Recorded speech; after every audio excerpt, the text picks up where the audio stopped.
Hello and welcome to another Plain Truth, and this week we're going to be talking about the interesting subject of de-icing.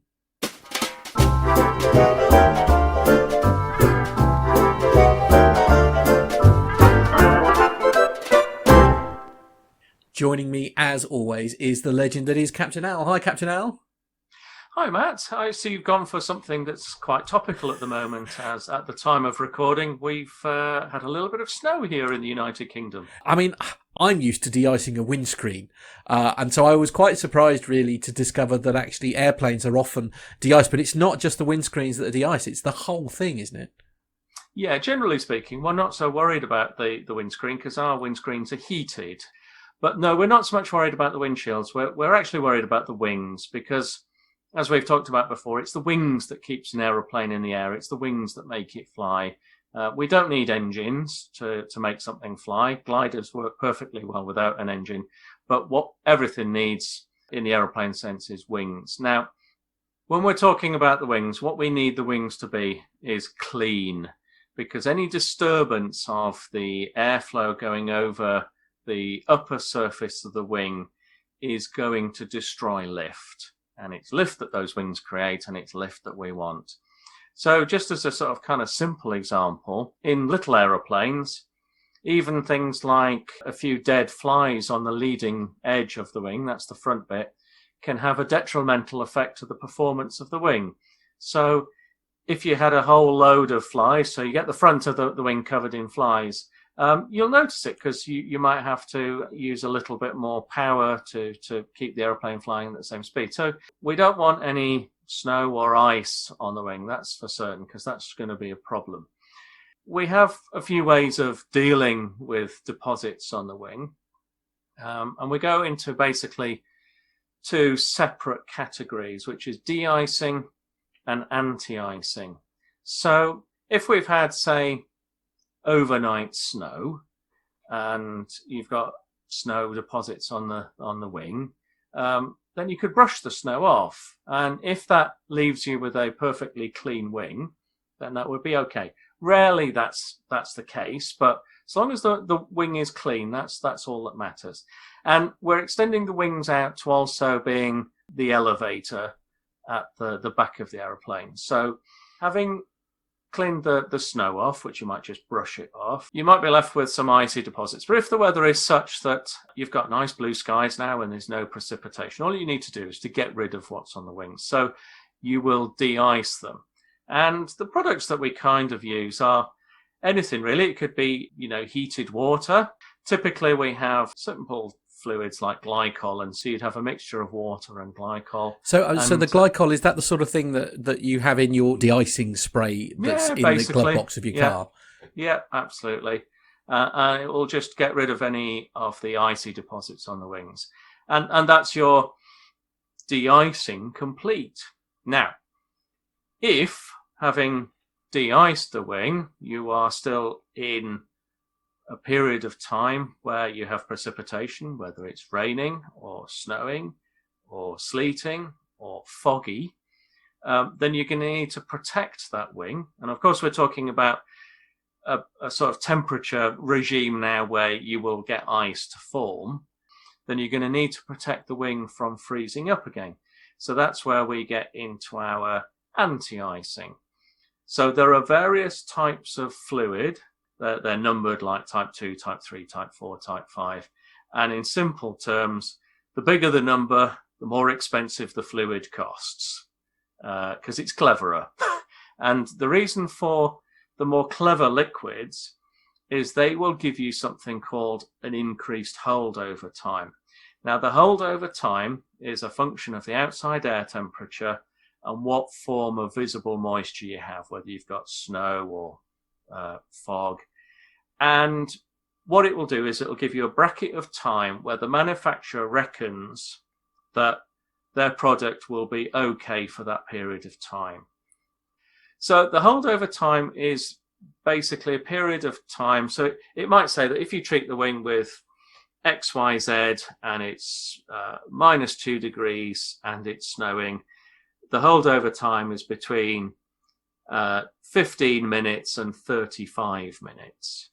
And what they're saying is that the product is good for approximately somewhere between 15 and 35 minutes. And what most airlines will say is that you take the lower of the figures, so you'll be more conservative, and you say from the time that we complete this process, and I'll talk about the completion of the process, to the time that we get airborne is 15 minutes. It's not a lot of time really, but we'll come on to how we can mitigate that. Now, we deem the completion of the process, and therefore the starting of the time, for when they start the process, because that's the first bit of fluid that is sprayed, and therefore your time is ticking down from that moment. So it takes them, say if it takes them 10 minutes to do both wings and your holdover time is 15 minutes, you've only got 5 minutes left, because the first bit of fluid was sprayed 10 minutes ago. And what's the actual process with that? I mean, is it essentially a massive truck that's got a high pressure hose on it, or does it's a cherry picker. Yeah. Oh wow. Okay. A man is in a cab on a cherry picker, which is just basically like an elevated platform that's hydraulically controlled, and the vehicle that this is all attached to has tanks, and he has a high pressure hose. So a bit like a sort of fire engine kind of arrangement. And they will typically operate in pairs for large aircraft, and they will spray the aircraft. Now, you can end up with having sort of 2 steps, if you like. So if you're de-icing and anti-icing, that would be a 2-step process. So get rid of the contaminant and then treat it. Or if it's just a case of that the wing is clean, but you're in conditions where you're expecting it to snow, or it has just started to snow, then you'll want to protect it. So you'll want to anti-ice it. So you'll just have a sort of single step. Or you just might be in a condition like I talked about earlier, where you've had overnight snow and the weather is now fine, but you've got a load of contaminant on the wing. So it's quite an involved process. You get like a shopping list of products. And usually the smartest of us will say to the guys who do the de-icing, okay, well, what's your recommendation? And they'll go, oh, well, it's -3 and, light snow. So, we'll type 4 will be fine. That'll give you, half an hour or whatever. And you go, okay, great stuff. You sign the paperwork and off they go. In airports where we have a lot of wintry conditions, quite often the de-ice and anti-ice will be done very close to the runway. So you'll board all the passengers, close the doors, push back, start the engines, taxi out, and then just before you get to the holding point of the runway will be a de-icing pad, and that's where they will do the de-icing and anti-icing. And one of the most important things, and it has happened, is that you need to ensure that they treat both wings, because it has happened where only one wing is done.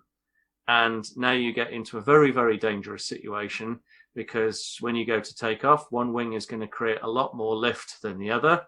And therefore the aeroplane is just going to have a very nasty roll moment as it gets airborne. It's like a lot of things in aviation. There is a mutual respect of each other's abilities, but ultimately it comes down to the captain on the day to ensure that the aeroplane is safe to fly. So you're responsible for the quality of the fuel that goes in. You're responsible for the quality of the de-icing and anti-icing products that go on the aircraft as well. So typically what you might do is you might open up the window and poke your head out and have a good look, or even go down the cabin and look out of the windows and make sure that you're satisfied that the wings are clean. Which takes me nicely onto the subject of the involvement of passengers and crew. So as all good airlines do, they will say to their cabin crew, if at any point you see ice or snow or anything that you think shouldn't be on the wing, then depending on the size of the aircraft, let your purser, cabin service manager know, and make sure that the pilots are aware of it. And if you just get dismissed by the next person up the command chain, then just go straight to the flight deck and say, Captain, there's a load of snow on the left-hand wing or right-hand wing or both wings. Did you know? And I will guarantee to you that you will get thanked. Wow. Okay. So, I mean, forgive my naivety here. So, the aircraft has been de-iced. Obviously, you're somewhere where that it's quite cold. I mean, is de-icing done regularly here in the UK? Yes. Obviously, typically only in the winter. What tends to happen here in the UK is that we get a little bit kind of caught out because we have all of the de-icing equipment ready to go, but it's not sort of manned 24/7 all year round. There's a finite amount of resources. Obviously, the people who do the de-icing, they're trained, because like everything else in aviation, there's a whole load of certification. It's not just pick someone off the street and say, go on, squirt that aeroplane with that stuff. You'll be fine, lad. There's a lot of due diligence there. So yes, we do it in the UK. And going back to times when we had a buoyant aviation industry, you would all be clamoring to get your de-icing done. And as I mentioned to you, holdover times, often not a big issue in the UK because of our sorts of precipitation. But the one form of precipitation that causes chaos, no matter where you are in aviation, is freezing rain. Now, that is basically rain that is liquid, but below 0 degrees Celsius, so it's kind of supercooled water droplets. And as soon as it hits cold metal, it just turns to ice. Right. And freezing rain is really, really quite nasty stuff. And a lot of airlines will actually prohibit takeoffs in freezing rain conditions. So there must be scenarios then, for example, where it is considered perhaps too cold, and I've got a couple of questions on that, if I may. So, is there a point essentially where, I mean, as long as the runway is clear and as long as you can de-ice and get on the runway within these hold times that you mentioned, is there a temperature at which you would not take off? Right. Okay. So the aeroplane has a set of specifications to it that defines its operating envelope. So there are upper and lower temperatures where the manufacturer have never tested the aeroplane because they've not found anywhere to take it. But I can't realistically think of too many occasions where just because of the outside air temperature, an aeroplane hasn't been able to take off. But what I did encounter some years ago when I was in Canada, we were discussing with the Air Canada engineers about whether we needed to de-ice and anti-ice the aeroplane because it was cold. And certainly for us, because bearing in mind that being a UK airline, we're prancing around, in thin cotton T-shirts, a nice jacket.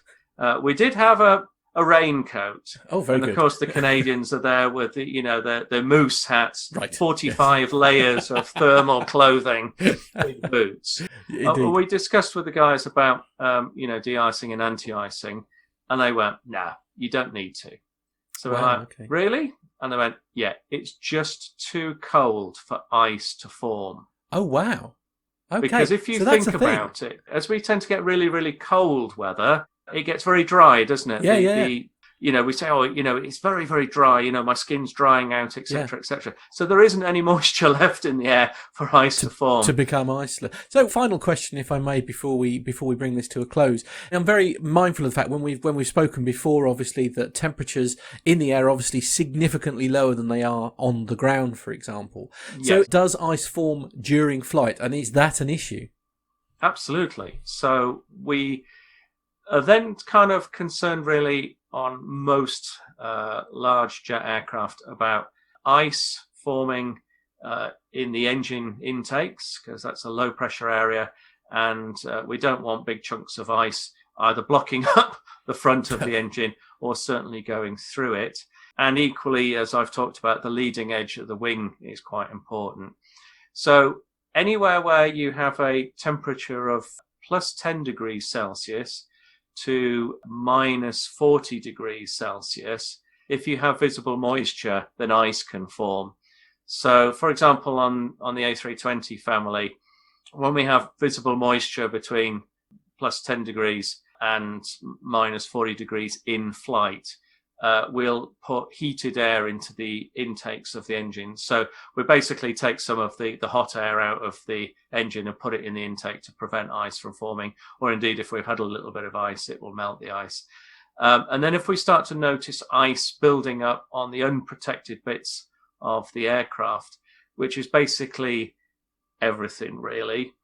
So we notice it on the windscreen wipers, or we have a little ice detector on the front. So if you start to see ice building up on that, then we'll put the wing anti-ice on.